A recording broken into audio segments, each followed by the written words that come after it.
खरं तर 2 तारखेला होळीच्या दिवशी 2 JR बारामती संदर्भातले प्रकाशित झालेले आहेत. एक म्हणजे मेळदमधील आयुर्वेदिक महाविद्यालयाला स्वर्गीय अजित पवार शासकीय आयुर्वेदिक महाविद्यालय व रुग्णालय असं त्याचं नामकरण करण्याचा JR निघालेला आहे. त्याला जोडूनच बारामतीमधील जे अस्तित्वात असलेलं पुण्यश्लोक अहिल्यादेवी होळकर शासकीय महाविद्यालय याला जोडून जे असणारं जे संलग्न असणारं एकाच कॅम्पसमधील जे रुग्णालय आहे त्याला स्वर्गीय अजित पवार रुग्णालय असं नामकरण झालेलं आहे. आणि त्याच्या अर्थाने महाराष्ट्रामध्ये बारामती परिसरामध्ये अतिशय त्याच्याबद्दल शंका आणि त्याच्याबद्दलचं अस्पष्टता निर्माण झाली आणि त्याच्याबद्दलचा विरोध आणि त्याच्याबद्दलचा निषेध व्यक्त करण्याची भूमिका संपूर्ण महाराष्ट्रातील धनगर समाज असेल आणि संपूर्ण हिंदू समाजामध्ये निर्माण झालेली आहे. त्यामुळं खऱ्या अर्थाने गेले 3-4 दिवस यामुळं महाराष्ट्रातील आणि बारामती परिसरातील वातावरण ढवळून निघतंय का अशी परिस्थिती आहे.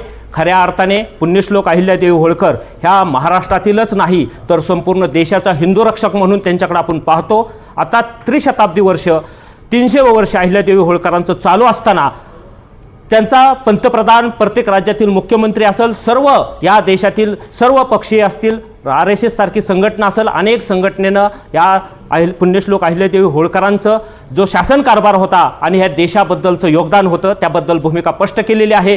त्यामुळं छत्रपती शिवाजी महाराजांनंतर या देशाला खऱ्या अर्थाने वाचवण्याचं काम उभा करण्याचं काम पुण्यश्लोक अहिल्यादेवी होळकर यांनी केलेलं आहे. हे सगळ्याला मान्य आहे.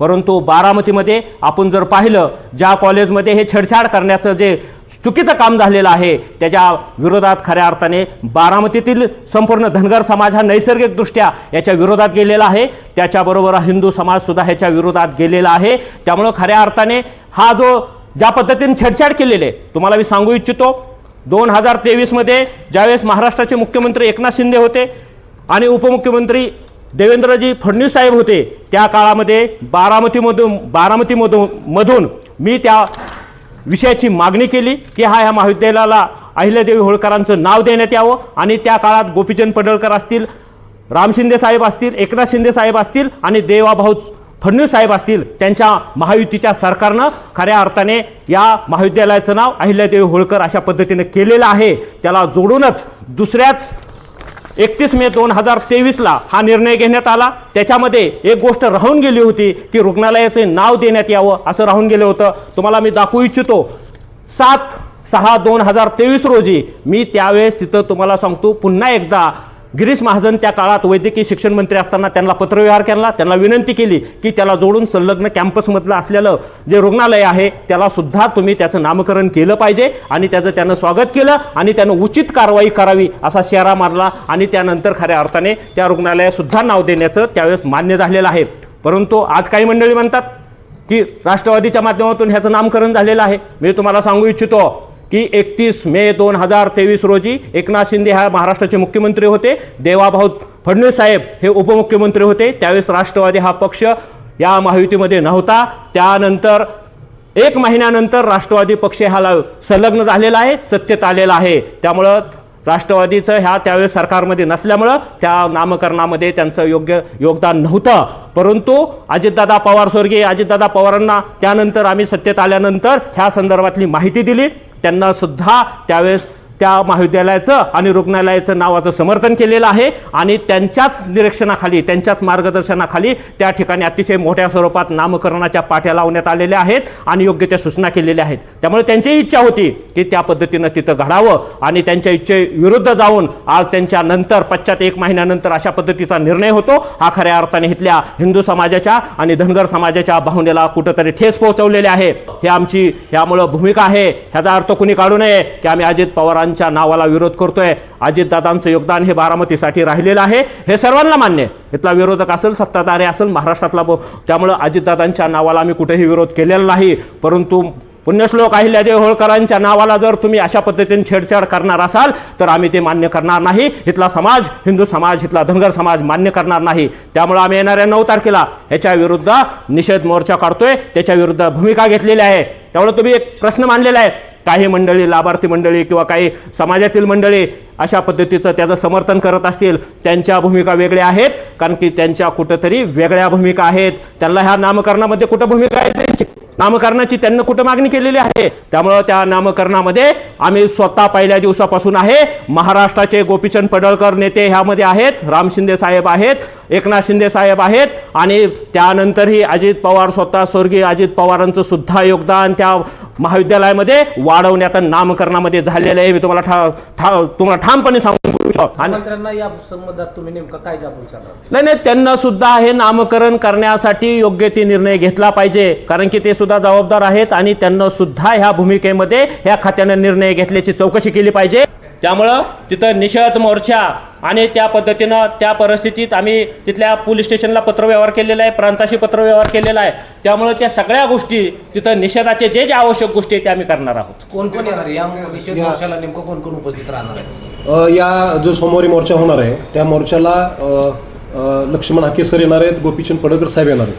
त्यांच्याशी आमची चर्चा झालेली आहे. अनेक मंडळी पूर्ण महाराष्ट्रामधून आम्ही पूर्ण ताकद लावलेली आहे. तो निषेध मोर्चा होणारच आहे. आणि आज सकाळी ज्या काही समाजातील आमच्या तथाकथित बुद्धिजीवी लोकांनी जे काही प्रेस कॉन्फरन्स घेतली आणि त्यांना जी आर सुद्धा कळत नसेल माझ्या माहितीप्रमाणे, कारण ती ज्या पद्धतीने सांगत होते की स्वर्गीय अजितदादा पवारांना आम्ही काय विरोध करतोय का, तर स्वर्गीय अजितदादा पवार साहेबांना आमचा बिलकुल विरोध नाही. पण तुम्ही ज्या पद्धतीनं पुण्यश्लोक अहिल्यादेवी होळकरांच्या नावाने जे शासकीय वैद्यकीय महाविद्यालय आहे त्याला तुम्ही एक संलग्न रुग्णालय असणाऱ्या त्या रुग्णालयाला तुम्ही नाव देण्याचा जो प्रयत्न करताय तो अतिशय खोडसाळपणा आहे. आणि त्याच्यामुळं जे काय धनगर समाजातले जे काय पुढारी आहेत, कारण त्यांनी अजितदादा च्या माध्यमातून काही लाभ घेतलेला आहे. त्यांनी काही अजितदादाच्या माध्यमातून काही संस्था उभा केलेल्या आहेत. त्या संस्थांना उदाहरणार्थ नटराज नाट्य मंदिर आहे, त्याला तुम्ही स्वर्गीय अजितदादा पवार यांचं नाव द्या. आणि त्यानंतर अहिल्या हॉस्टेल आहे, अहिल्या हॉस्टेलला सुद्धा स्वर्गीय अजितदादा पवारांचं तुम्ही नाव द्या. कारण हीच खरी श्रद्धांजली अजितदादाला ठरेल. कारण तुम्ही एकीकडं समाजाची दिशाभूल करताय आणि हा मोर्चा सोमवारचा मोर्चा जो आहे 9 तारखेचा तो पूर्ण ताकदीनिशी आम्ही हा मोर्चा करणार आहोत. या मोर्चाला महाराष्ट्रातील प्रमुख नेते मंडळी सुद्धा उपस्थित राहणार आहेत. त्यामुळं समाजाने पूर्ण ताकदीनं सोमवारी मोर्चाला यावे. हे बघा असं आहे की मी आत्ता म्हणल्याप्रमाणे की धनगर समाजातील काही लोकांनी स्वर्गीय अजितदादापासून काहीतरी लाभार्थी किंवा स्वतःच्या स्वार्थासाठी काही संस्था उभा केलेल्या आहेत. त्यामुळे कदाचित ते पक्षाचे ते कट्टर कार्यकर्ते आहेत, तर त्यांनी ती भूमिका तशी घेतलेली असेल. पण त्यांच्या भूमिकेचा धनगर समाज अजिबात समर्थन करत नाही. कारण धनगर समाज हा पुण्यश्लोक अहिल्यादेवी होळकरांचं जे काय नामकरण आहे ते पूर्ण राहावं हेच मताचे आहे. त्यांच्या मताचे आम्ही आज बिलकुल समर्थन करत नाही. त्यांनी असा आरोप देखील केला आहे की काही ठराविक लोक स्वतःची प्रसिद्धी करून घेण्यासाठी या ठिकाणी या विषयाचं राजकारण करत आहेत. मात्र संपूर्ण धनगर समाजाला तो GR मान्य आहे आणि या GR मधून कुठेही अहिल्यादेवी होळकर यांचं नाव काढलं जाणार नाही किंवा ते पुसलं जाणार नाही.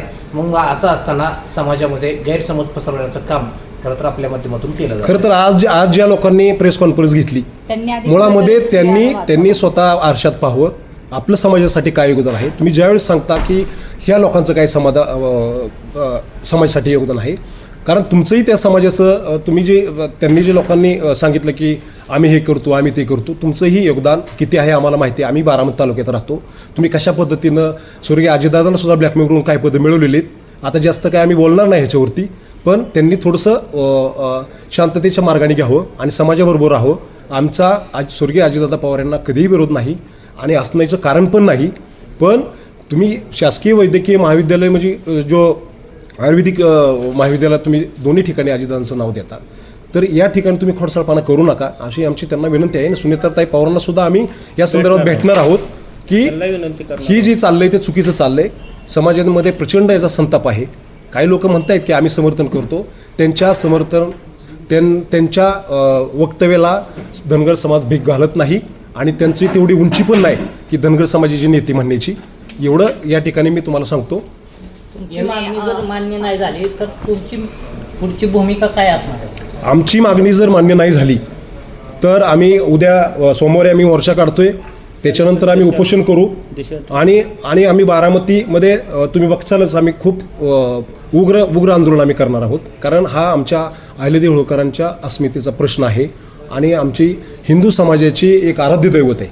त्याच्यामुळं हे आंदोलन थांबणार नाही. जोपर्यंत सरकार जी आर मागे घेतला तोपर्यंत आम्ही हे आंदोलन थांबवणार नाही म्हणजे नाही.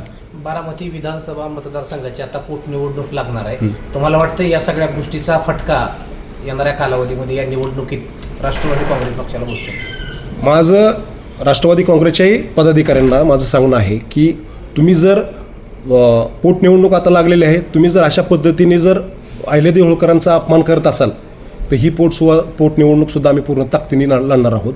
कारण अजितदादाबद्दल आम्हाला सहानुभूती आहे, पण तुम्ही त्याचा जर गैरवापर करून त्यांच्या नावाखाली काही जर तुम्ही वेगळा प्रकार करण्याचा काही प्रयत्न करत असाल तर ही पोटनिवडणुकासुद्धा आम्ही समाजाच्या वतीने लढणार आहोत.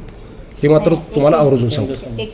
2 मार्च रोजी जो महाराष्ट्र शासनाने मुख्यमंत्री देवेंद्र फडणवीस किंवा वैद्यकीय शिक्षण मंत्री हसन मुश्रीफ यांच्या अखत्यारीत आधिपत्याखाली जो GR काढला गेला त्याचं समर्थन आम्ही नक्कीच करणार नाही. स्वर्गीय अजितदादा पवार यांचं योगदान आरोग्य विभागासाठी चांगलंच राहिलेलं आहे आणि त्यांची कामगिरी कोणीही नाकारत नाही आहे. परंतु पुण्यश्लोक अहिल्यादेवी होळकर ज्या अखंड विश्वासा एक तत्त्वज्ञानी राणी म्हणून संबोधल्या जातात, आज पंतप्रधान मोदीजी असतील किंवा देवेंद्र फडणवीस आणि महाराष्ट्रामधील सर्व जनता पुण्यश्लोक अहिल्या मातेच्या कामगिरीचा कार्यगौरव म्हणून त्रिशताब्दी वर्ष आपण साजरे करत आहोत.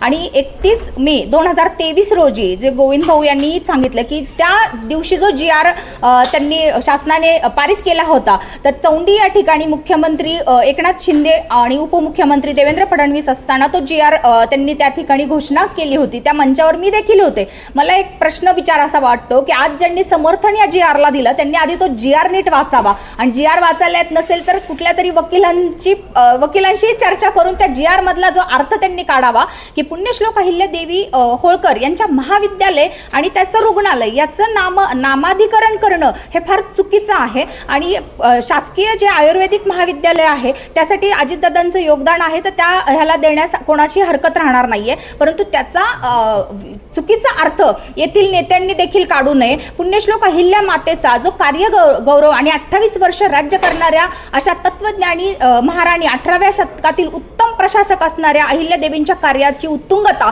ही कोणाशीही तुलना करून होणार नाही.